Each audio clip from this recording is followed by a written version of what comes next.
Gvern Laburista taħt it-tmexxija tal-Prim Ministru Joseph Muscat wassal biex pajjiżna minn sitwazzjoni ta' deficit minn sena wara oħra fi żmien Gvern Nazzjonalista, issa pajjiżna qiegħed jirreġistra surplus fil-finanzi pubbliċi tiegħu minn sena għall-oħra.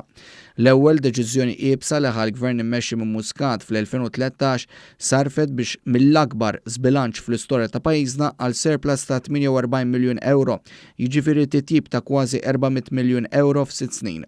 Id-deċiżjoni kienet bejn it-twettiq tal-manifest elettorali l-poplu Malti kien ta' b'saħħa lill-amministrazzjoni ta' Muscat jew il-miżuri ta' awsterità. L-eħfef triq kienet tfisser biżiet u s-sikkar ta' ċintorin fuq il-familji Maltin u Għawċin. Iżda Joseph Muscat al-kontrarju li kien isir f'amministrazzjonijiet preċedenti naqqas it-taxxi u żied in-nefqa soċjali u l-investiment pubbliku.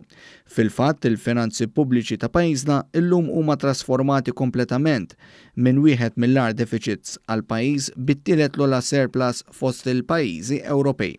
Tant l-esperti Ewropej huma pożittivi dwar il-finanzi ta' pajjiżna u juru l-finanzi se jibqgħu jirreġistraw surplus fis-snin li ġejna. Il-fiduċja tagħhom f'pajjiżna bdiet meta fl-ewwel leġislatura ta' Joseph Muscat id-dejn akkumulat mit-tliet amministrazzjonijiet li servew qabel l-2013 ġie eliminat għal kollox. Il-Gvern ta' Muscat se jibqa' mfakkar ukoll għaż-żieda fil-nefqa kapitali u permezz ta' investiment qawwi fl-infrastruttura, edukazzjoni u saħħa. Matul din is-sena n-nefqa kapitali tal-Gvern se tlaħħaq il-583 miljun euro, żieda ta' 350 miljun euro mill-2012. Iż-żieda fl-ispiża se tfisser żieda fil-kapaċità produttiva ta' pajjiżna filwaqt li se jitpoġġew sisien sodi għal tkabbir ekonomiku għal ġejjieni. Dan ukoll wassal biex l-Aġenzija Internazzjonali ta' Kreditu mhux biss bdew jagħtu ratings pożittivi lil pajjiżna imma huma fiduċjużi l-finanzi ta' pajjiżna se jibqgħu fis-sod.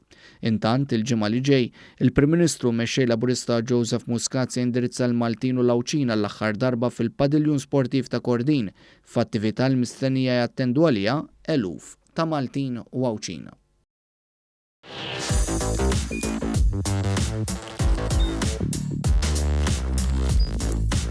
Idħol fuq one.com.mt u hemmhekk tista' tara l-programmi kollha li jxandru fuq One permezz ta' One Play.